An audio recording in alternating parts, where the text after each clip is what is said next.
Here's what some people are saying about the Projection Booth podcast. The Projection Booth is single-handedly the greatest film podcast you could ever listen to or could possibly want. Top notch.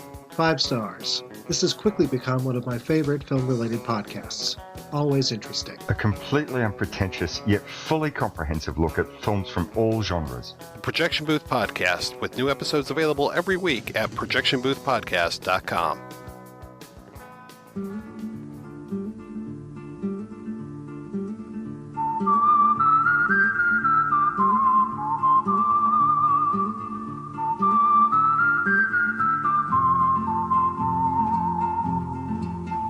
Listening to the In the Mouth of Dorkness podcast. Here are Brad, Brian, and Darren.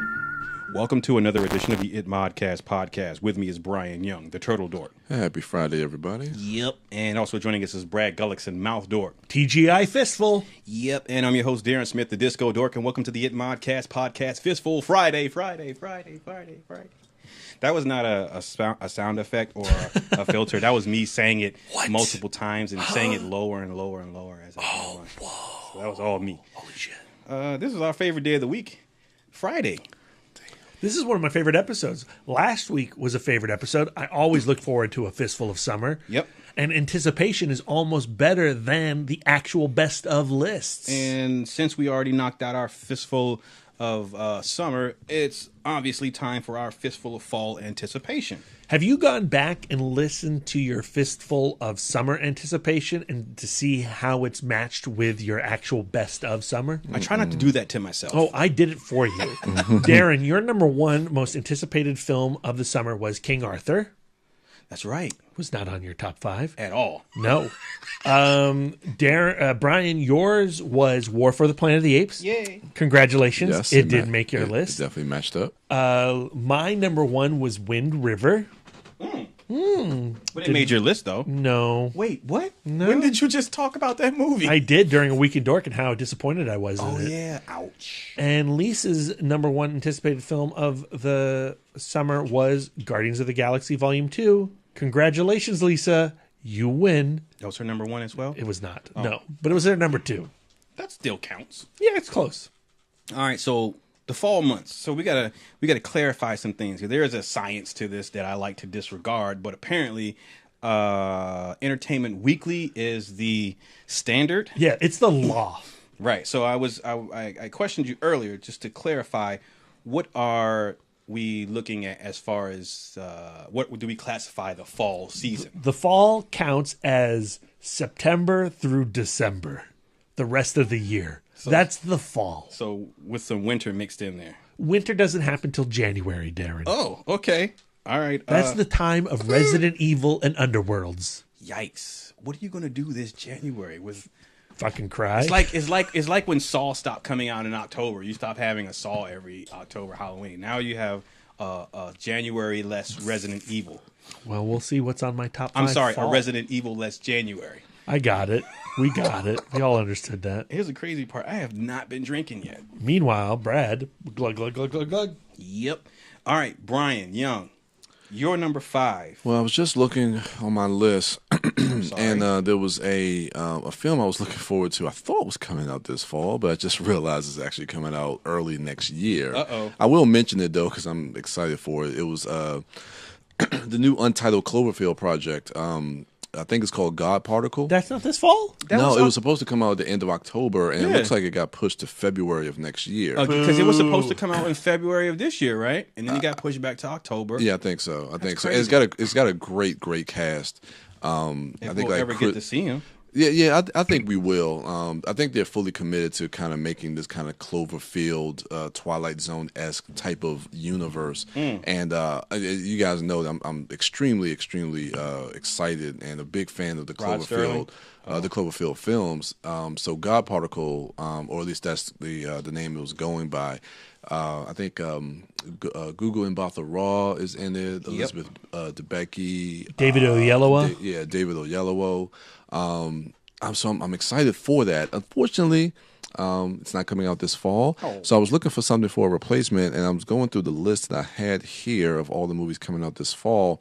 And there is one that I haven't seen any trailers for, but it sounds actually pretty cool. And I believe it's a Netflix film. And no, it's not Brad. What? The Irishman. Not The Irishman. That's not coming out this fall. It's a film that premiered at Sundance, and I think Netflix picked it up, and it's called Mudbound. And it's premiering, I think, in mid-November around Thanksgiving. And the synopsis here on IMDb says, 2 men return home from World War II to work on a farm in rural Mississippi, where they struggle to deal with racism and adjusting to life after war. This is directed by Dee Reese, and it has a pretty amazing cast. Garrett Hedlund, who I was a big fan of. I liked him in Death Sentence, and I liked him in Tron, and I liked him in Four Brothers. Inside Llewyn Davis, he's awesome. Oh, Inside Llewyn Davis, yeah. So he's quietly a really, really good actor. But I'm hearing a lot of good things about Jason Mitchell, as far as like with Oscar buzz, and Mary J. Blige is in this as well. Oh. And from what I've been hearing out of Sundance is that she gives a tremendous performance. And I've never seen her act before, and I get kind of wary when it comes to like recording artists and musicians when it comes to acting, especially for like their debut acting debut. But what I'm hearing, Mary J. Blige is really, really good. She's done some stuff before though, like in feature film work, and she's always, I would say, decent to good. At least serviceable. She's never been bad, yeah. Okay. But yeah, Jason Clarke, Carey Mulligan. I don't know, again, outside of the synopsis, I don't know much about it, but just the fact that they're kind of exploring like racial tensions after World War II in Mississippi around that time. I think it is the backdrop, and I think what the story might entail, I think is going to be something, it could be something that's definitely going to be worth watching. I like how Netflix is really picking up a lot of these films coming out of Sundance. You said it had good buzz at the festival? Yeah, really good buzz coming out of Sundance. Okay. So yeah, waiting for a trailer. But yeah, I would say that is on my radar. So I'm gonna say Mudbound. Do you have a favorite Netflix film? It's not Death Note. No, it's not Death Note, but the other one I talked about a couple of weeks ago that they bought out of Sundance as well, The Incredible Jessica James. Right now, I have that on my. That's a film or a TV series? No, so it's a film. It's not that long. It's only like an hour 20 minutes. But my most anticipated, I'm putting my list together on Letterboxd for like the year. Not finalized, but I put that movie because I really, really enjoyed that film. So I would say so far, out of the ones I've seen, that's probably my favorite one. I've seen Okja. I haven't seen War Machine. Don't. Oh, I forgot about that. Don't. War watch Machine it. Not good? Really? No, it's awful. Really? It's wretched. Not mediocre, but like awful? Terrible. Like bad. Like straight up garbage. Are you trolling now? Fuck no. That movie's shit. Damn, B. We didn't talk about that. There's a reason. Really? Straight garbage. Damn. Dingleberries. All right. Yeah, but it's different because there are films that Netflix is producing, like say something like Bright or The Irishman, but then there's other films that they're just kind of acquiring and buying. I really liked The Discovery. I haven't seen that. I really liked Small Crimes. I really liked I Don't Feel at home here. Yeah, I don't feel at home in the world anymore. With Elijah Wood. Yeah. That's one that they bought. Yeah, that one's not VF, guys. So Okay. don't let Lisa watch it. Okay. Like, way not. So, but you were asking that, did you have some trepidation about the Netflix films, or? I mean, I just watched Death Note, and as you heard in our Death Note review cast, sadness. Seem to. It's no War Machine. There you go. Damn. You making me curious to watch the motherfucker. No, don't. Okay, I won't. It's so boring. All right. What's your number 5, B? Well, now that Brian has cheated with 2 films, I want to cheat with 2 films. Wait, did he? Did I cheat? I think you did. I really wanted to put an indie on my top 5. Yeah. But if I'm going to be honest with myself, don't be a hipster. Don't force yourself to be I a hipster. can't force myself, right? But I do want to mention that they're doing an adaptation of the biography Film Stars Don't Die in Liverpool. It's about the last days of Gloria Graham. She's one of my all-time favorite actresses. She was in The Big Heat. Yep. We talked about that on our ItMod homework a moon ago. Yep. She's the one who got coffee in her face in that film, Darren. Yep. She's also in A Lonely He Place was an with Humphrey asshole Bogart. in that movie, man. Totally. Fuck that dude. I'm sorry. But it's about Gloria Graham. She collapses on the doorstep of Jamie Bell, she collapses on the doorstep of Peter Turner, played by Jamie Bell, and it's about they had a one-time love affair, and for whatever reason she came to him in her last moments. And I love Annette Bening. I think her performance in 20th Century Woman should have gotten her an Oscar last year, and it's a crime that film did not get enough love come award season. Still haven't seen it. It's a beautiful movie. Should check it out. Yes. So the idea of Annette Bening playing Gloria Graham really excites me. However, again, if I'm going to be honest with myself, I've fallen into the hype train. I've heard so many great things about it, the Stephen King adaptation. Yeah. Coming from director, what's his name? Andreas Muschietti. Yeah. The guy who did Mama. Yeah. I didn't particularly like that movie. Serviceable. And it was so serviceable. Yeah. Jessica Chastain's fun, right? She was in that. This film, the trailers I like, but it was a defining novel of my youth. Yeah. The miniseries I adored at the time. On rewatch, you basically get the idea that Tim Curry's a ton of fun as Pennywise. But I was curious when Cary Fukunaga was going to direct it. Yeah. But he fell away. Andre Muschietti joined up. Bill Skarsgård as Pennywise. They've broken up into 2 films. This first film is going to focus on the children in the 80s and how this demonic presence took over the town of Derry, and how this group of not teenagers, of middle schoolers banded together to fight this evil, and how that fight against evil scarred their adulthood. Yeah. And I don't know, like this has a lot of potential to be one truly frightening. I kind of hope that the second film redeems Stephen King's very disappointing climax to the novel. I'm curious to see how they handle that big ass spider. Yeah. Wait, what? 8-legged freaks. Yeah. Wait, what's going on? Oh, this is You should spoiler. probably read the novel. It's only like 1,200 pages, Brian. This is it? It has a giant spider in it. It's an interdimensional being Okay. that takes the form of a spider. Kind of ties into the Dark Tower series. But so I feel like there's going to have to be some serious adaptation going on with this film. And I'm definitely curious, and I do like the trailers. I did catch that AMC 5-minute clip that they showed. I'm liking what I'm seeing, but I'm really liking what I'm hearing from the people who have seen this film. Yeah. A lot of good buzz. Yeah, a lot of good buzz. So like suddenly I'm caught up in the whirlwind of it. Yeah. All right. Yeah. It's got me. I'm not a horror fan, but it's got me intrigued about the film. I probably will see it. Well, you definitely will see it. Don't Yeah. say probably to me. Yeah. I mean, I may have to get dragged. There may be some. We could see it together. I can hold you. Okay. Thank you, Brad. I may need that. I'm warm. I bet you are, man. I bet you are. He is, trust me. All right, my number 5 is The Kingsman: The Golden Circle. Yeah. I just came around to that movie this afternoon. Well, not this afternoon.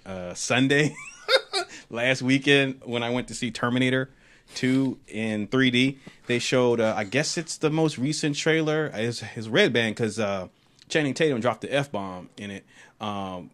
But I don't know if it was a combination of music and just, it was showing some more. Basically, it was just like a bunch of money shots and cool shots from action beats of the film. And Pedro from my man Pedro Pascal, Prince Oberyn. Yeah, man, him with that electrified lasso, like cutting that dude in half.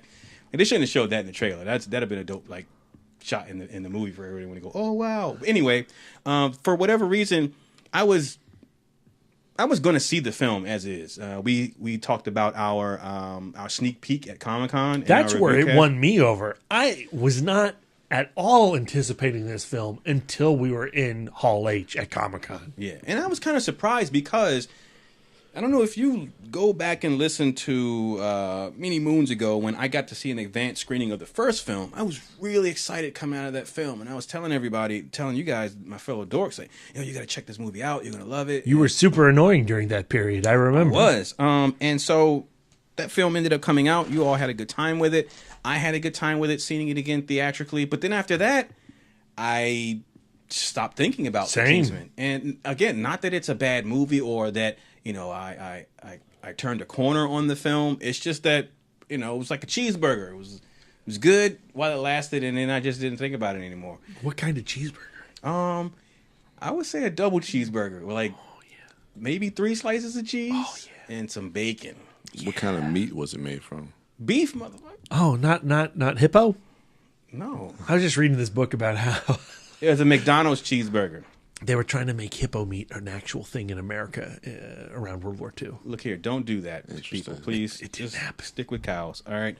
Yeah. Anyway, Kingsman in the Golden Circle. So this last trailer comes out, and I'm seeing more of Channing Tatum's character. I've come around to him because of the footage at Comic-Con. And Logan Lucky. Oh man, yes, absolutely. If you haven't seen that, we'll use this opportunity to plug that film. If you haven't seen Logan Lucky yet, do yourself a favor. That should be on your list of things to check out right now. Anyway, Pedro Pascal, and even Taylor. I got the 4K disc of the first Kingsman the other day. I popped that in, and I've reacquainted myself with the film. And I like what Matthew Vaughn has done with this world that he's creating. And in the second film, it seems to be expanding that world. And so it looks like at the end of the day, I may probably not be thinking about that film another 6 months after I see it. But I do foresee myself and everyone in that theater having a good time with the film in the theater when we're watching it. And that's really what I want. Just want to have a good time with the film. So this most recent trailer has gotten me excited. So thank you for that new trailer, because I was struggling to find a number 5. Brian, you're number 4. I kind of know what it is. I don't. Yeah, I was like, I don't think you do. Well, maybe, because it seems like, because the type of films that I like to anticipate, it seems pretty obvious what the remaining movies on my list could be or should be or will be. Yep. But even with that being said, I do want to kind of name drop a couple other films, so I will be cheating throughout this Fistful because there's so many movies coming out. Damn it, cheater! No, don't do that, because you might say something that's on my list. No, these are like indies. I'm being hipsterish, like you said before. Yeah, I guess, it's hip to be square. Go ahead, let's do it. There's a trailer that just dropped about a week ago that really caught my attention. The new film by Richard Linklater called The Last Flag Flying with Steve Carell, Lawrence Fishburne. I just watched your reaction video. And Bryan Cranston. And this movie feels like it's my type of film. It's basically about these 3 guys who were former army buddies in the veteran, I think in Vietnam War, and Steve Carell's son, who was enlisted in the army, got killed, and he's going to be buried at Arlington Cemetery, but Steve Carell wants to bury him back home. So it's almost like this, and it's kind of like a dramedy, something that Richard Linklater does a lot, and it's really kind of like this road trip film between these 3 older veterans bringing Steve Carell's son back to, I can't remember where they're from, back home to bury him. And it's filled with a lot of heart and a lot of the chemistry between all 3 of those guys. I absolutely love that trailer. And I like Richard Linklater. I like the Before trilogy. I like School of Rock. I think it's an underrated comedy that I think a lot of people need to check out. So I really, really like Richard Linklater. But I just wanted to mention that. That's not my pick. But What? You just wasted 8 minutes. 8 minutes. That was more like 30 seconds. All right. So Last Flag Flying. Check that out. I'm looking forward to that. But now, with that being said, the obvious picks of what I'm excited for, it's got to be eeny, meeny, miny, mo. Can you talk about it? So, okay, Justice League. I'll just say Justice League. Okay. Justice League is number 4. Yeah, it is for me. You'll see what but it was between that and another one. The next one would probably be Flip flop. Okay, whatever. Justice League. So there's been a lot of hoopla around the DCEU, especially lately, with all these announcements of like Joker standalone movies. Is Matt Reeves' Batman going to be part of all this? I'm BS. exhausted, Brian. It's ridiculous, absolutely ridiculous. And coming off the heels of Wonder Woman, which kind of reestablished the DCEU and gave it its footing back in this universe. Justice League seems to be headed in the right direction, but now even with that being said, because of like just fan speculations and all this conjecture and rumors, it's starting to kind of go back into that realm of like, with the reshoots and everything. But all that stuff being said, the stuff that we saw at Comic-Con with all these different characters, seeing these characters together on screen for the first time with characters like Wonder Woman and Flash and Aquaman and Cyborg. Granted, we don't have the culmination of this how we did in the MCU, but these are very, very iconic characters, probably more so. Again, I'm not a comic book reader, but probably even more so as far as like within the zeitgeist of pop culture. Like these are very recognizable characters, and to see these characters come together, I think is just going to be a tremendous feat to see cinematically. So, I mean, I'm excited by everything that I've been seeing. I have faith in DC bringing this film together. I think Joss Whedon is really going to be able to carry the mantle of what Zack Snyder envisioned in the first place. I'm looking forward to it. I really am. And then the fact I like the marketing of it, of how they're keeping Superman close to the vest, and we're not really seeing him. I mean, this is September now, so we have about 2 months. So hopefully they don't reveal that in any of the marketing leading up to the film, because I think that will be a crowd pleasing moment when we see Superman in Justice League. If we're excited just by seeing these 5 characters, to see Superman join these characters, I think is going to be something special. So I'm excited. I'm really, really looking forward to Justice League. All right, B, your number 4. So look, Or 4s. no, it's just one. All right. And I know it's not on anybody's list, and it might not be on anybody's list on the planet. Damn. I'm not sure if anybody was demanding this sequel / reboot / I'm not sure what it is, but it's Jigsaw. Yeah, I knew it. I knew it. You may or may not know, I love the Saw franchise. Okay. It makes sense. What they did over the course of those 7 films with the switchbacking plots and the convoluted backstory, I fell madly in love with Tobin Bell and his atrocities. And this one is being directed by the Sprague brothers, who did Undead and Daybreakers, Predestination. Okay. They are really interesting genre filmmakers. I did not know that, B. I don't think there really has been anybody with such talent to tackle the Saw films since The first one. James Wan launched the franchise. Yeah. So, I'm hoping this is not a retread of what the first film was, or really what the other films were. The idea that Tobin Bell is associated with this film, I'm very, very curious to see how the character of Jigsaw plays into this plot. Is this a prequel, or are they continuing from the last? Honestly, I don't know. I'm hoping they're continuing from the last, because I'm still waiting for Jigsaw X, where they go to space and we learn about the cult of Jigsaw and how it's spread over the universe, a la Death Note and Kira. Yeah. That's what I want for Jigsaw. And then the Fast and the Furious franchise crosses over with them. Yes, please. Up there in space. Yeah, so October, Halloween, it's back to the Saw franchise. I'm really, really excited for this continuation. I never wanted it to stop in the first place, but those damn Paranormal Activity movies got in the way. Yeah, well, they're out of there now, so. Yeah, thank God, because those things are crap compared to Jigsaw. And the main actress of this film is Laura Vanderroot. She played Supergirl in the Smallville series. Oh. She has popped up also in the current Supergirl series. Yep. I like her a lot. Okay. She could be a really great final girl for Tobin Bell. So yeah, fingers crossed. I tell you what, I heard, I of course was in the know when they announced that they were going to continue the franchise or do the reboot or whatever, and I was like, okay, they're just trying to, find a new franchise property or another franchise property, whatever. But then I fast forward to me being in the theater watching Annabelle Creation. That trailer comes on. Now, the trailer had been out because I'm pretty sure. Did you do a trailer reaction to it? The trailer had been out like a week or so. I still have not watched it. So my first time seeing that trailer was in the theater. What am I talking about? I don't know. During Annabelle Creation, and you know what?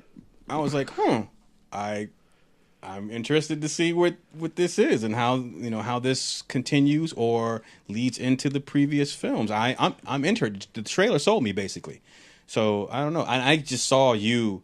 I could just picture you seeing that and being like, yes, like it's back. Saw it's back, because they even play up in the trailer about October is back. October belongs to Saul and blah blah blah blah. You're damn right. That sort of thing. So they play into that in the marketing of it. So I gotta admit, like it felt, I was like, okay, yeah, now we get a new Saw film every October. I didn't know that I needed that or missed that, but you do. I do. So I'm curious to see it.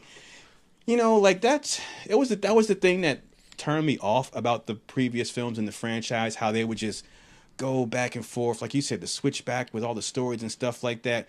But oddly enough, that's the thing that has me most curious about this film, is how they tie it into. How does it all fit within the puzzle of the franchise? Yeah, so I'm curious at best. So I'm gonna go see it. Like, I just love how Jigsaw died in the third film, and then for another 4 movies, his actions are still present and have a massive effect on the characters of this series. Yeah, that's the thing that I really kind of liked about that, was just the storytelling and the narrative of the story. Because I thought the first 3 worked well as a trilogy, but then when he dies, spoiler alert, when he dies at the end of in the third film, I was like, okay, well, how are they going to continue this? Because I stopped going to the theaters to see it after the third film, and then the rest of the films I kind of watched like a couple of years later.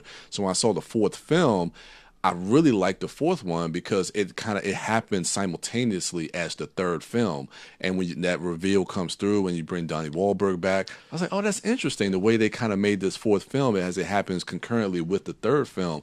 So I was like, okay, that's an interesting way to do it. I saw the fifth film. I can't really remember. Fifth is great. I need to go. I saw it once. I just remember Making Good was in it. 4 and 5 I love, with Costas Mandalore taking on the mantle of Jigsaw, and Luke from Gilmore Girls as the man hot on his heels. 6th and 7th ones I haven't seen yet, so I've only made it up to 5. Yeah, but I really like that fourth movie. I rewatched all of them last October, and I had a ton of fun with them. Yeah, and like, they're not great art, but I think they certainly belong next to Nightmare on Elm Street. And, definitely. And Halloween and Friday the 13th and all those franchises. So Jigsaw, number 4. All right. My number 4 is going to be short and sweet, actually. And it is the Florida Project. And it's going to be short and sweet because I know nothing of it. Not many do. I just know. I haven't even watched the trailer yet. I'm just interested because I'm digging the director. He did Tangerine. Man, what is the? I gotta Google it. Sean Baker, right? Sean Baker, yeah.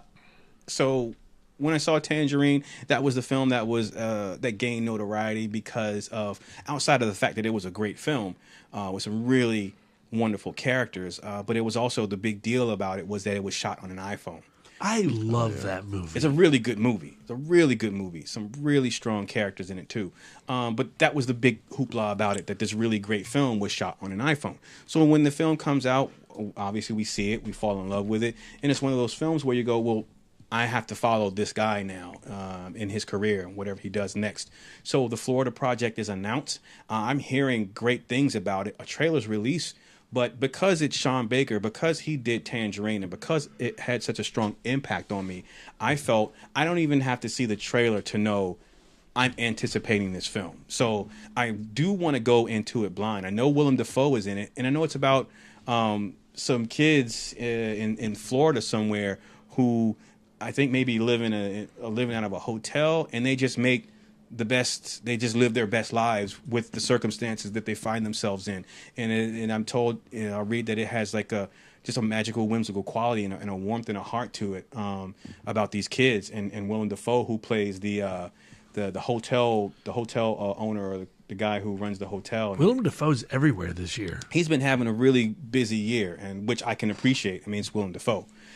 So just off the strength of Sean Baker and the cast, and it's the premise, I'm really looking forward to the film. So I don't need a trailer to sell me on it. But if you have an opportunity to watch it, and if you're curious about Sean Baker, you wonder what the big deal is about him, check the trailer out. But firstly, check out Tangerine. It's a really good film. That's my number 4. Brian, your number 3. So my number 3 is Death Wish. Psych. Jesus. I'm scared. I know, right? My heart skipped a beat. No, so so number 4 was for me, it was Justice League, and I said I was kind of flip-flopping between this and another. Death Wish. You are. Don't lie to us. I'll use my movie pass for that. I'm going to see it. You're going to hate all over it. I know you're going to see it, and you're going to love all over it. I know, right? I hope so. I got it here. So I was flip-flopping between Justice League and Thor Ragnarok. So my number 3 is going to be Thor Ragnarok. Now, earlier this week, I know, Brad, you were talking about Thor Ragnarok and the Jack Kirby and how this movie is I kind of walked in the middle, you guys talking about that earlier this week. And now, again, like I said before, I'm not a big comic book reader, but I know, like, from you talking about Jack Kirby and being able to bring a lot of those design elements into this film, that's one thing I really kind of took away from seeing a lot of the trailers and the footage that we saw at Comic-Con, was really the production design of Thor Ragnarok. When you're looking at Asgard and you're looking at what's the other world that Sakaar. There's something that is very vibrant. There's something very lively and colorful about it, and it just captures you. It just captures you when you see that on the screen. And I absolutely love the design elements that's in this film, combined with Taika Waititi and bringing his sensibilities into this film.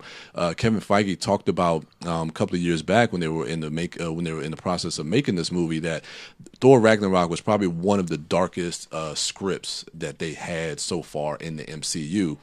So for me, when they brought in Taika Waititi to direct this film, I was like, okay, that's an interesting director to choose, but bringing his sensibilities with, if they kept that type of script, I think would give it a nice balance, to deal with like the end of the world, with dealing with Ragnarok and stuff like that. So I thought it would give it a nice balance. But also I think the way he's able to kind of use characters with What We Do in the Shadows and Hunt for the Wilder People, and bringing that into Thor with the combination of all these characters, especially the relationship with like Loki and Thor, and seeing where that goes, and then bringing the Hulk into it, and Valkyrie, and seeing how that team works together. It really gets me excited about what this film could be, and I don't know. There's just so many different elements that really get me excited about this film, and a lot of it is really just due to Taika Waititi. I mean, he's really becoming one of the premier filmmakers that I'm always looking forward to seeing what his name is attached to, and bringing him into the MCU, I think is just exciting. So, Thor Ragnarok, that's my number 3. All right, what do you got, B? It's not Thor Ragnarok. Number 3. Yeah, for me, man, for me. Number 3 is Blade Runner 2049. Yeah. From Denis Villeneuve. Yeah. And, you can't just drop his name. You have to say, Roger Deakins as well. Oh, man. That's the true excitement, that partnership, the visual flourish that we've seen in the various trailers that have come out so far are just so exciting. Yeah. I was not asking for a Blade Runner sequel. The idea of that is almost offensive to me. But what I appreciated about his panel at Comic-Con this past year was his reasoning for taking the job. He didn't want anybody else to fuck it up. Pretty much. And I respect that deeply. because Hollywood's going to put its fingers on it and bastardize it, and that's just would be so criminal because Ridley Scott's Blade Runner is a perfect movie, and it felt like a one and done. Absolutely, it's like Casablanca or Jaws. You don't want sequels, but oh shit. They happened. Jaws the Revenge. Wait, Casablanca has a sequel? Casablanca has a remake anyway. Okay, all right. And I'm sure it's going to have another remake at some point. But Jaws has Jaws 3D though. Dude, I love Jaws 3D. You know it. Okay, but Yeah. Jaws 3D is not Jaws. Nope. And Blade Runner 2049, its very nature draws into question the climax of the original film. So I'm really, really curious to see how Denis Villeneuve deals with that. But I also have a lot of faith because this man has made some of my favorite movies of the last few years, Sicario and The Arrival. Yep. They're masterpieces. They not only look amazing, but both of those films really do hit me emotionally. And I've watched them on multiple occasions, and I look forward to seeing Blade Runner 2049 over and over and over again. And I'm just really, really curious, certainly nervous, but mostly curious. Yeah, I'm looking forward. I remember I texted you because I recently bought Blade Runner when I went to Walmart in the $8 bin. I picked it up. That's crazy that you can just buy that for $8. Yeah, and but I don't know which version because I remember I texted you. I said, okay, which version? Because I know there's one with the VO and then without, and I know a lot of people say watch it without the VO. Don't watch the theatrical cut. You can watch the director's cut. I actually really like the final cut. That's my favorite version of the film. Okay. See, I don't know which one I had because I bought it. I haven't watched it yet, but I know if I hear the voiceover, I'm gonna stop it. Yeah, and just then make don't sure. watch the theatrical cut. Okay. Watch any other version other than the theatrical cut. Yeah, because I want to watch that beforehand. But I agree with you. Like at the Comic-Con panel, when Villeneuve said, I took it because I didn't want anybody else to fuck it up, I believed him because of his track record. I mean, Sicario and Arrival were two of my favorite films of that year. And so I have faith that he is not going to disappoint, especially the hardcore fans or bringing in new fans into, the Blade Runner, pathology or pantheon. Pantheon. There we go. I'll take Pantheon. Yeah. Sorry. Pathology not applicable. All right. Trying to find my words, man. Trying to find my words. My number 3, because great minds think alike, is also Blade Runner 2049. Yeah. For all the reasons you said, but first and foremost, the first time they said, or I read Roger Deakins, I was sold. I didn't care about Villeneuve not wanting to fuck it up. I didn't care about anything else. Roger Deakins doing science fiction in the Blade Runner universe was and still is the biggest draw to me. I mean, the cherry on top, and it's a really big and a really good cherry, is the fact that Villeneuve is responsible for Arrival. He's responsible for Sicario and even Enemy. Like, that man has a superb track record. Prisoners, while in my opinion not as great as the other films that would book in that one, but he has a phenomenal and very strong track record. So right now he's becoming a lot of people's favorite filmmakers, and I have to say mine as well. But again, just going back to Roger Deakins, hearing that name being attached to the film, and then sitting in the theater, for me, because I didn't watch the trailer online when it first came out, but sitting in the theater and seeing his visuals on the screen in that Adobe Prime, just those colors and the composition, coupled with that music that felt very familiar, I was in love. So excited, so much so that every subsequent viewing of that trailer, I don't even go into like, oh, I wonder what the story is going to be and what's Ryan Gosling's deal, or what's the deal with Harrison Ford. I'm still in love and just taken by the visuals. And for me, that has me excited because I have no expectations narratively. My expectations are I want to see great visuals, and I know I've already had those expectations met. So I'm going to go in the theater, and like you, Brad and Brian, I trust Denis Villeneuve. I trust him wholeheartedly. I don't have a doubt that Blade Runner 2049 will be a strong film. I know for a fact it'll be a strong film. Now, whether or not it's as strong as the original Blade Runner, or that I can't say, but I know that I feel like it will be strong enough to be to sit right alongside the original film and its legacy. Because again, like that, he's given us no reason to doubt him whatsoever.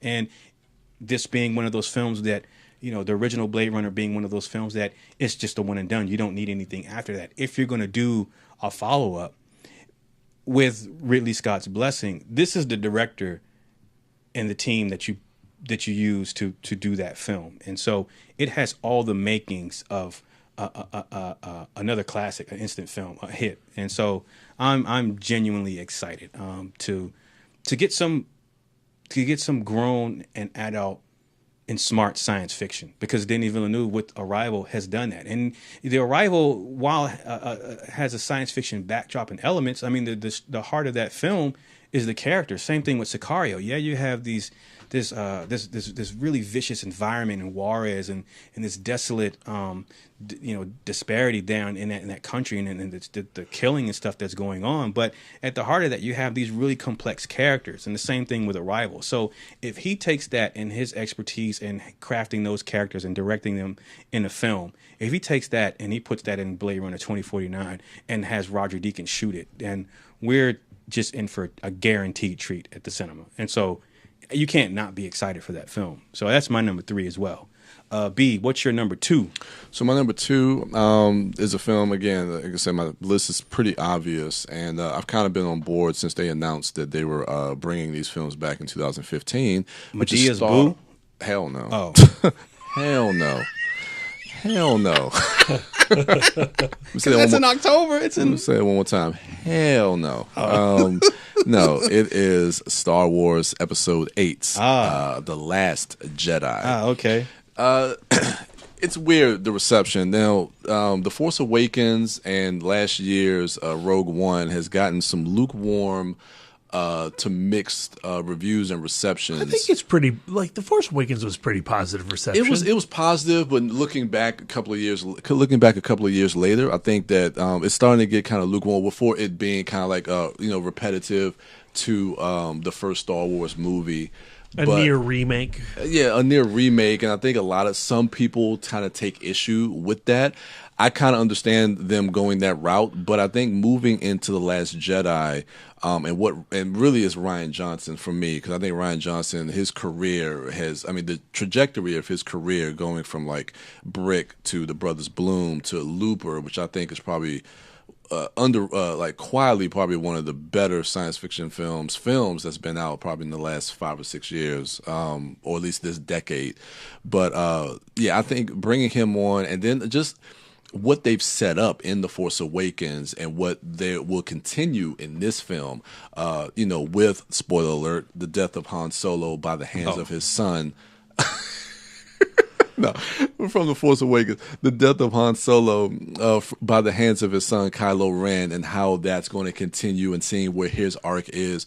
Luke, when we saw in the last trailer, if you saw that, Darren.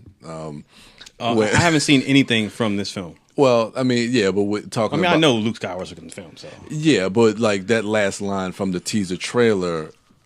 never mind. But you know what... Yeah, I know what you're talking about, Brian. When he's talking about how he's the new Darth Vader. Exactly. He's wearing panties. Yeah, but what that means and where all that is going to lead to, the training of Rey, and all these different characters. I just want to see where all this is leading. And I think Rian Johnson kind of leading this new film, it just gets me excited. And just the idea of really Star Wars is back. I mean, regardless of how these last 2 films feel, and we're going to get Star Wars every year. I know there's been a lot of talk, and some people may not like the idea of getting a Star Wars film every year. I don't necessarily have a problem with getting a film every year, and I don't think it's going to be too much, or we're going to get oversaturated. As long as they're good, I don't care. Yeah, as long as they're good. And there's been some reactions to maybe the standalone or the spin-off films, the anthology films, like with Rogue One, but that's the first one. It's too early to say. It's really too early to say for us to really. I mean, of course, we're going to talk about it,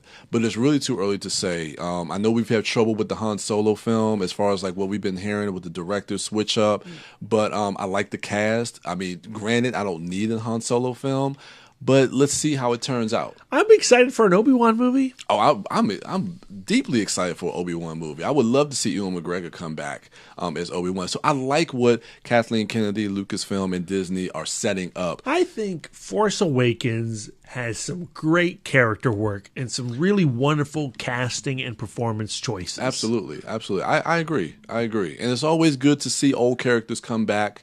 R2-D2 and C-3PO is great. And I'm super excited, Darren, You done? for Porgs. Huh? Porgs. Porridge? Porgs. What is that? Porgs. Like the game you play with the caps, the trading game? Yeah, but they've got little legs and they got big eyes. Oh, those hamster things, the space hamsters. Yeah, they're basically, yes. Yeah. Okay. So yeah, this is going to be. I think it's going to be an emotional film because of Carrie Fisher. Darren, What? you can listen to Brian. He's not going to spoil it for you. There's nothing to spoil. Okay. But we all Last know. Jedi better be your number one, man. I The know, way you're right? behaving. But yeah, so I think it's going to be a deeply emotional experience because of we lost Carrie Fisher last year, knowing that this will be her final performance as General Leia. So I'm interested to see how they wrap up her story, if they wrap up her story, and seeing her in this film as well. So there's a lot to really look forward to with The Last Jedi. So yeah, that's my number 2. Brad, what's your number 2? I think I know what it is. My number 2 is Guillermo del Toro's The Shape of Water. Yeah. He's a favorite, obviously, of this podcast. Yep. For the work that he's done with Kronos and The Devil's Backbone and Pan's Labyrinth. I have mixed feelings about his Hellboy adaptations. Yeah. Blade 2. Yeah. I mean, Blade 2, I love Blade 2. If we're going to be opus. If we're going to be honest, my favorite Del Toro movie is Devil's Backbone, and my second favorite film is Blade 2. But I also have really come around to Crimson Peak. My first screening of that movie, I was a little disappointed by. But as I've watched that on, I was going to say home video. As I've watched that on home video, I've really fallen in love with the production design of that film and Mia Wasikowski's performance, the emotional impact of her character on that script is significant. Jessica Chastain's still creepy, freaking scary at the end. It's better than Alice. Without a doubt. Mia Wasikowski is so much more than just Alice, Brian. You need to see Stoker. You need to see The Double. I've seen Stoker, but Okay. I'm messing with you. Don't bring up Alice. Don't you do it. But The Shape of Water, that trailer, even though I felt like it showed way too much of the movie. Yeah. Really? I was taken by. I love the creature design. I love Sally Hawkins, Richard Jenkins. I'm excited to see him play in Del Toro's world. Michael Shannon's in it? And Michael Shannon, what the hell? I didn't know he was in there. Oh yeah, he's the main antagonist. Oh shit! And I never would have imagined him in a Del Toro movie. So I'm really curious, and I do love that trailer, and I think this is very much a Beauty and the Beast kind of story that plays into all the kinks of Del Toro. So yeah, I'm really excited. Odds are we're going to get to see that at Fantastic Fest. I know. One of the secret screenings. So that's something I'm excited about too. I haven't checked the. Join us, Brian. I haven't watched the trailer for that one yet, but I'm excited to see it as well. Did not know Michael Shannon was in it. That's awesome. All right, my number 2 is Thor Ragnarok. What the fuck? It's The Last Jedi. You were right. I don't want to talk. What? We'll talk about it. Just let me get my Thor Ragnarok first. All right, man. All right, so. Well, I have to have a superhero movie on my list first, but it's no secret. We all know what your actual number 1 is. Thank you. So it's no secret that the Incredible Hulk is my favorite Marvel character, and just because we can't get a standalone Hulk movie because of the rights with Universal and the business side of things. The next best thing is a buddy comedy movie with Thor and Hulk. You know, we would last see their interactions together most playfully in the Avengers and their back and forth there, and they're between whether it be they're fighting each other or fighting together. Some of the most memorable interactions in that film, and seeing them together again in this film, just now with their relationship having grown from the first Avengers to the subsequent films going on through the Age of Ultron, and now we're seeing them again reunited in this film, and having the relationship of this film be built upon previous films. It's the benefit of having the MCU in that each subsequent film, the character work has a foundation of 14, 13, 10, 12, 11 movies where these characters have lived and breathed and known each other. So we have stronger connections with them because they have stronger connections with themselves and each other.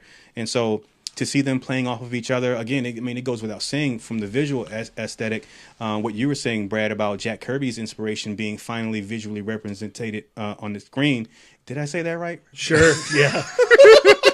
That shit just came out. I don't even know. It's late, I wanted folks. to say that. We've all been drinking. I mean, haven't. Darren's been drinking tea, but That's crazy. But yeah, Jack Kirby's his visual aesthetic finally being on the screen. My favorite Taika Waititi at the helm is a no-brainer to get me in the theater. But it really is to see more of the Hulk. We've had multiple episodes where Brad and myself will recount my first experience and introduction to this MCU version of that character, and it is still one of, if not the greatest, it's one of now, one of the greatest cinematic experiences in the theater for me. And I just know I'm just going to be beside myself when I get another hour and 40 minutes with this character who now can talk.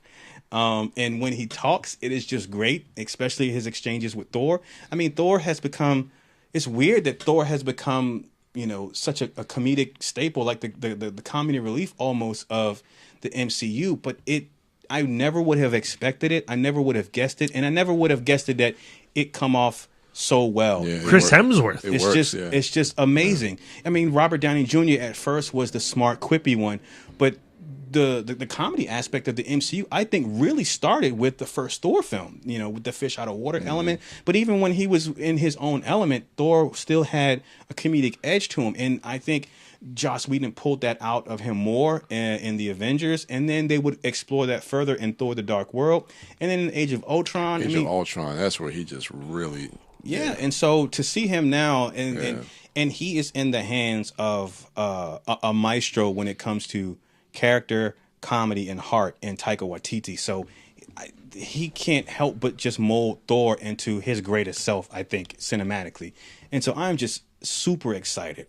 Jeff Goldblum's in the film, Tessa Thompson's in the film, and they have such an amazing cast. And outside of all of that, I mean, we have the fact that this is the final film that's going to lead us into. Oh, I'm sorry, no, it's not.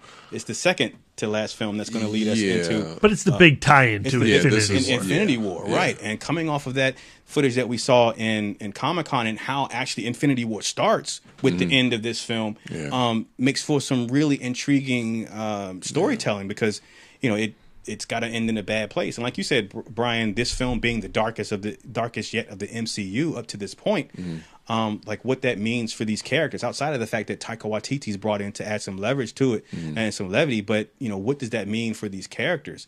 And Cate Blanchett as friggin' Hela looks amazing. Yeah. Amazing. She has the potential to be one of the best villains. So I mean, we talk about how people talk about how they have a villain issue.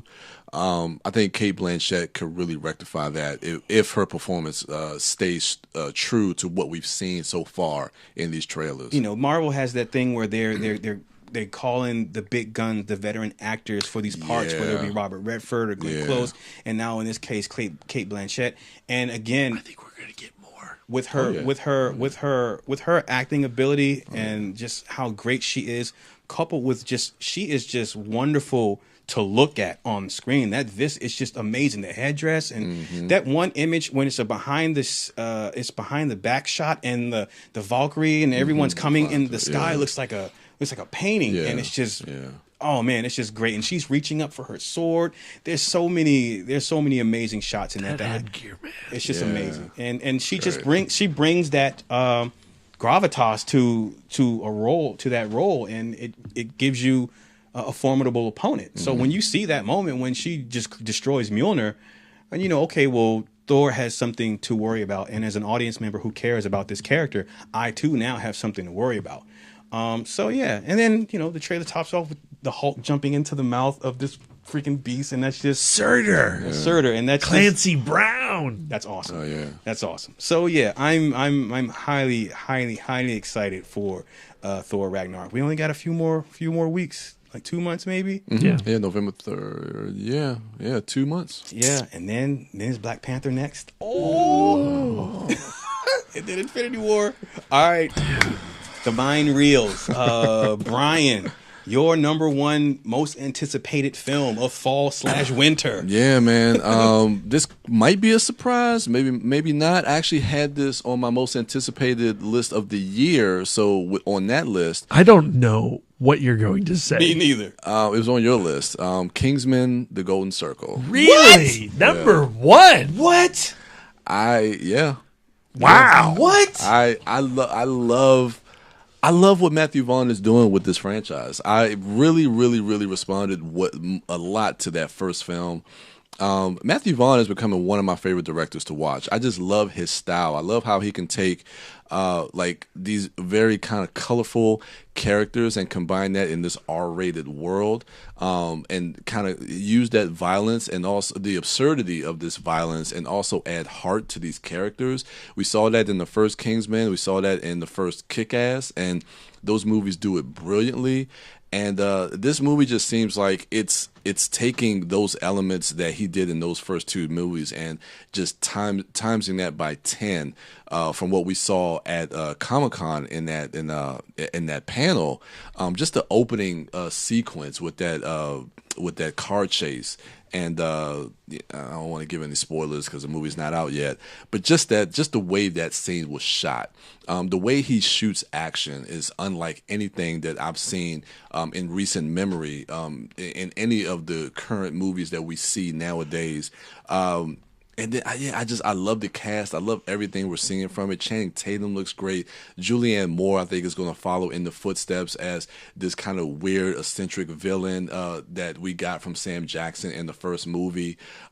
Bringing back Colin Firth. And I like how they really don't, in this new trailer, they don't hide the fact that Colin Firth is back. I mean, this feels like he's really passing the mantle to Taron Egerton. I don't know if it's a soft or hard G, but they're really making this his franchise, and I think that's to me that's ballsy because he's not a well-known name, but I like that they're putting the confidence in this young kid to really carry this franchise, but putting those pieces around him with characters that we all love, whether it's a Halle Berry or a Jeff Bridges or a Channing Tatum. It just looks like a lot of fun. It really does. I really like what Matthew Vaughn is doing with Kingsman, and I hope they make a third one, and I hope he comes back to do it. I'm excited. I'm extremely excited. I mean, my most anticipated, it was number 6. It was above Thor, Justice League's, well, not Star Wars, but I flip-flopped it as we got closer. But even from last year, I was looking forward to this film. I've been looking forward to this for a while. So, yeah. All right. I'm glad I ain't put money on that shit. I'd be a broke motherfucker. I mean, I'm also really looking forward to it. And I love the fact that it's your number one because you are Brian, the turtle dork. There you go. Have to stay unique. B, what's your number one?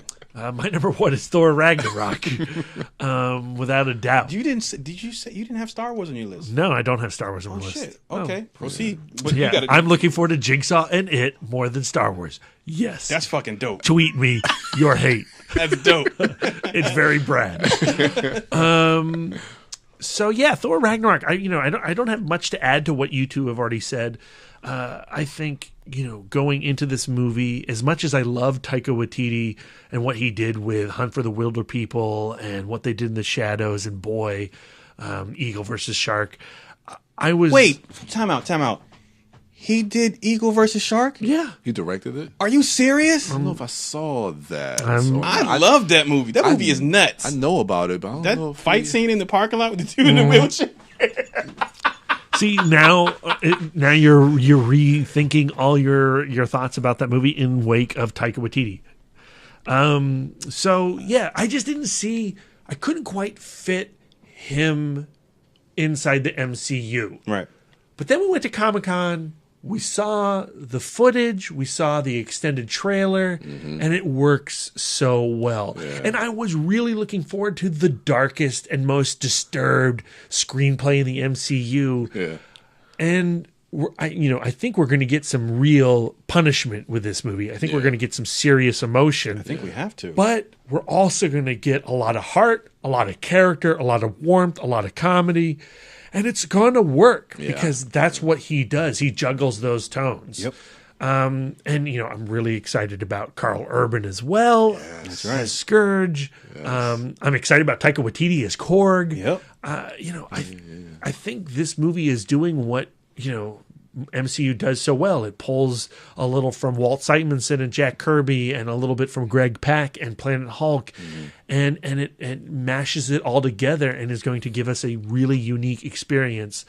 And I think Thor Ragnarok is going to stand out as a very unique movie within the scheme of the MCU. In the same way that James Gunn first Guardian of the Galaxy did. Yeah. I really see it being and like a lot of people are saying like, oh man, this just looks like, wannabe Guardians.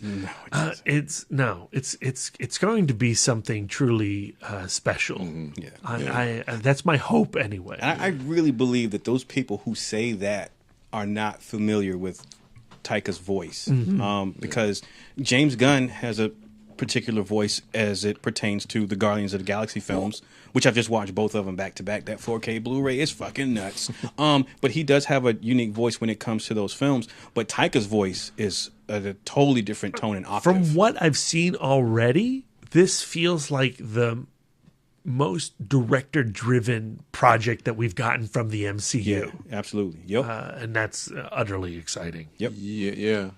I think just thinking back on the all the films, you're right. Yeah, I think it is. His sense of timing with comedy, coupled with the actors and like again Chris Hemsworth's ability to translate comedic timing, because he is the best thing about the Ghostbusters reboot. He is so friggin' funny. I was shocked at how funny. And granted, I've seen him in the Marvel films, but I don't think I've ever seen him be that funny before. And he is great in it. So he has tremendous comedic timing. So when you put someone like that in the hands of a master like Taika Waititi, who has an understanding of how to best use and serve comedic timing, it's just going to be a win. Yeah. It's just going to be a win. And I'm putting money down right now that a post-credit scene is going to be Thanos sitting on some space rock somewhere, and the goddess of death, Hela, is going to be whispering in his ear. Yeah, it's all leading to that.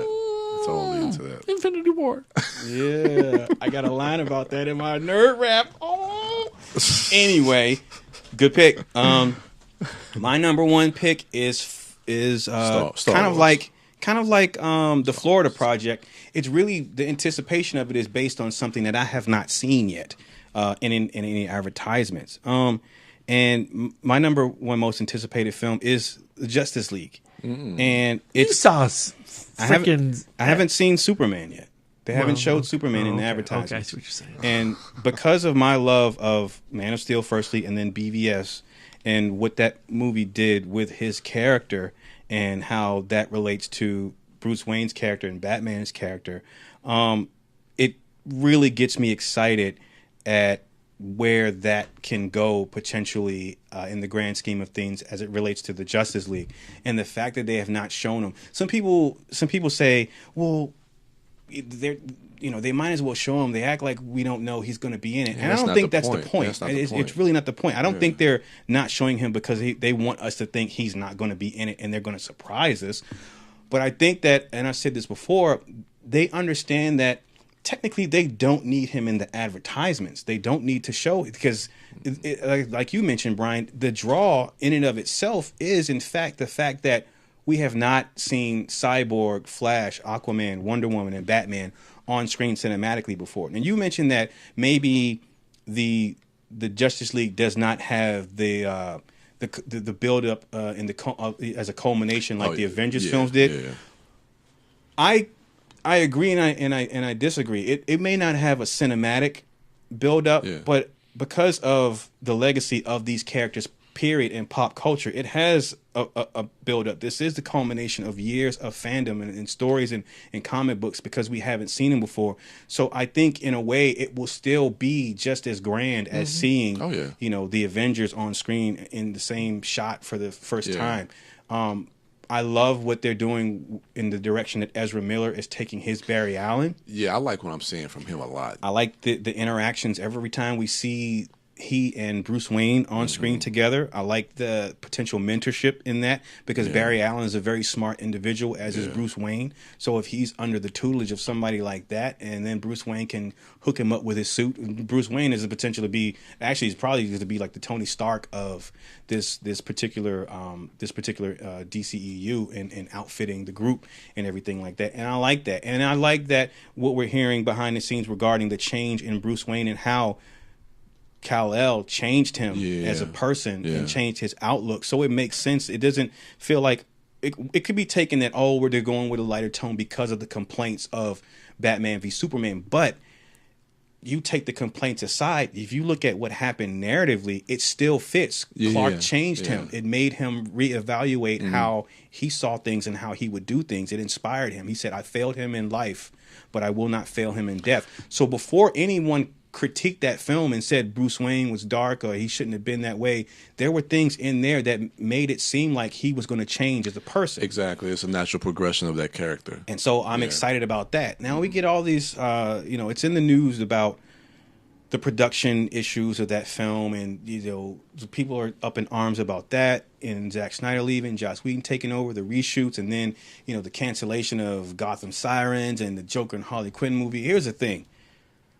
None of that matters when the movie comes out. Like, if the movie comes out and it's good, then I don't care about the production woes. If the movie comes out and it's bad, they could have had no reshoots. The same director could have stayed on, but it wouldn't have made a difference if the movie's bad. I don't care about that. So I'm not going to judge any of what's going on with the DCEU. I'm not going to judge the DCEU. I harbor no ill feelings or any animosity or angst or whatever. All this hate because of how they're handling things on the production side. You produce a good film for me, that's all I care when I pay my money to get my ticket and I sit in that seat. Yeah, I mean, we shouldn't judge a film based on like behind the scenes rumors and stuff like that. I mean, like you say, it's all based on what we see on the screen at the end of the day. And I understand that it's fandom wanting to pit DCEU against the MCU, but we've said this countless times. You can, and we do, and we will continue to love and support both. I mean, regardless of we all win. The shuffling of behind the scenes stuff, that doesn't matter, because in the grand scheme of things, if they didn't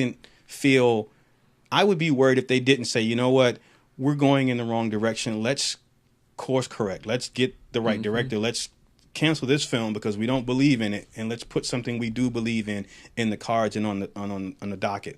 If they didn't do that, then I would be worried. But because they want to produce a good film for people who are going to pay money to see it, they're shuffling things around, and so that makes me feel like, okay, they care enough to get it right. And that's why I appreciate it. Like, we're hearing all these announcements about all these movies coming out, but all these movies are just in development. You know, we don't have a release schedule. They're not releasing a 5-year slate, and I think that's a smart way for DC to handle this. Like, okay, we got Aquaman coming out next December. They're talking about Shazam might be the next movie, but we're hearing about Justice League Dark and Flashpoint. But all these movies are in development. They haven't given anything a release date. I think they gave one Wonder Woman 2 a release date, but they haven't given any of these movies a release date. And I think they're just trying to figure out what works and what doesn't. And there's then nothing wrong with that. Whatever movie is ready to go, I think that's the next movie that they're going to go ahead and release. I don't think they need to just, try to go ahead and do this whole MCU, like plan out and release a release slate. Just see what works, see what's not working,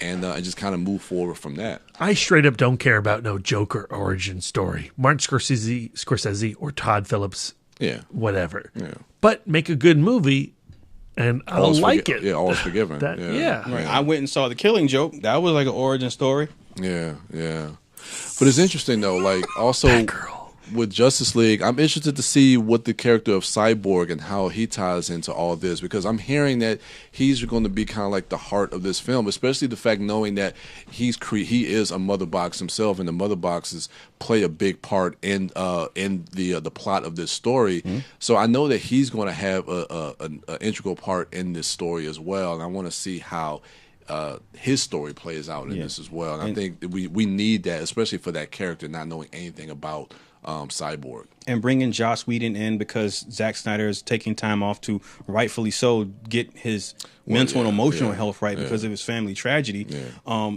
And Joss Whedon coming in, taking over the reins and doing reshoots and changing the end of the film. Look, if they look at it and feel like, what we had, we don't feel comfortable in releasing that to the public. What's wrong with that? Here's the thing. Yeah. What the DCEU is doing, I'm pretty sure Marvel has done. It's just not been public. They just do it behind closed doors. Let's figure out how we want to position our slate. Let's figure out the story we want to tell. Let's change this around. Let's schedule these reshoots. Mm-hmm. It's just public for DCEU, so people take that as a negative. Exactly. But it's in the grand scheme of things, wait until the movie comes out before you say it's a bad thing. Yeah, and they're probably doing what most other movies probably should have done. Yep. So I'm because of that, I'm excited. I again, Superman is my favorite superhero of all time. I have not made it a secret of my love for Zack Snyder's take on the character, and even what they did with the character and the continuation of him in Man of Steel. In BVS. And so to see him come back, and to see, it's rumored that this will be, when he comes back, this will be the version of Superman that people were expecting to see in Man of Steel. But they gave, I like the fact that they allowed him that movie and the continuation of BVS for him to become this version of Superman. So when he does make his triumphant return, it will be more meaningful and impactful, at least for me as a viewer, and what that could potentially do for the dynamic of the Justice League, because they're going to be assembled and together before he returns. It seems like, since they haven't showed him in the marketing, but I don't know. But what he can do for the dynamic of that team, and then how that his return affects Bruce Wayne, being that he has a certain feeling towards his sacrifice in the end of BVS. So there's a bunch of interesting dynamics that they haven't even really touched upon with the exclusion of Superman from the marketing. So I'm really excited about that. And that's going to do it for our Fistful. I'm going to see, Brad, you should see if we can get Wife Dork when she's feeling better, if she can just put hers out on social media or on our Facebook page on ItModcast. I can tell you her number one right now is Thor Ragnarok, Yep. right? Because that's what all your number ones were? Mm-hmm. Oh, man, that poster. Did you get the poster frame yet? I got to do that. It's dope. I haven't framed it. It's an awesome poster. That's an awesome poster. I hope it's active. They're expensive. I hope it's reactive to blacklight. That's like $16 at Walmart.